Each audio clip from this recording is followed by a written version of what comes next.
श्रीमते रामानुजाय नमः। श्रीमते निगमान्त महादेशिकाय नमः।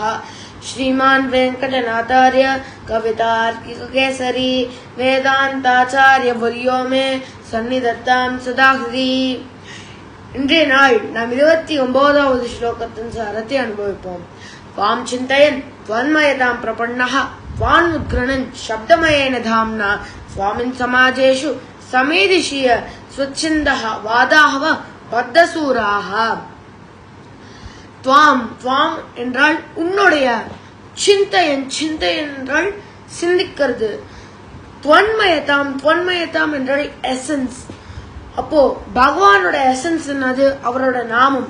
சுவாமி தேசிகன் கூறுகின்றார், அடியேன் எப்பொழுதும் உங்களுடைய நாமத்தை சிந்தித்துட்டே இருப்பேன். பிரபன்னஹா துவாமுத்கரணன் சப்த.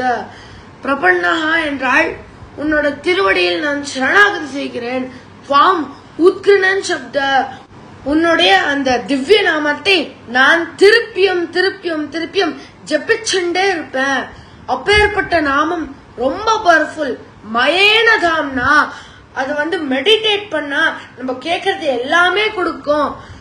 சுவாமின் சமாஜேஷு, சுவாமி சுவாமி எனக்கு ஒரே ஒரு அனுகிரகம் நீங்கள் பண்ண வேண்டும். சமாஜேஷு, சமாஜேஷு என்றால் கோஷ்டி, கேதரிங்ஸ். சமேதிஷிய, இந்த கோஷ்டியில நிறைய கிளவர் பீப்புள்லாம் உட்காந்துருப்பா.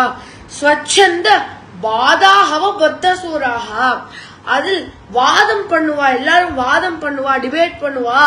அந்த வாதத்தில் அடியேன் ஜெயிக்க வேண்டும், அடியேனோட அந்த சம்பிரதாயத்தின் கருத்தை ஸ்தாபிக்க வேண்டும் அப்படின்னு சுவாமி தேசிகன் 2 ஸ்லோகங்களில் கூறுகின்றார். இதே சேம் தான் 28 ஸ்லோகத்திலையும் கூறினார், இந்த 29 ஸ்லோகத்திலும் இதைதான் கூறினார்.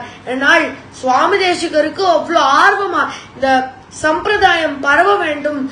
சுவாமி ராமானுஜர் பண்ண சம்பிரதாயம் இது, சோ இத பரப்ப வேண்டும் அப்படின்னு சுவாமி தேசிகன் எஃபர்ட் எடுத்துட்டு இருக்கார்.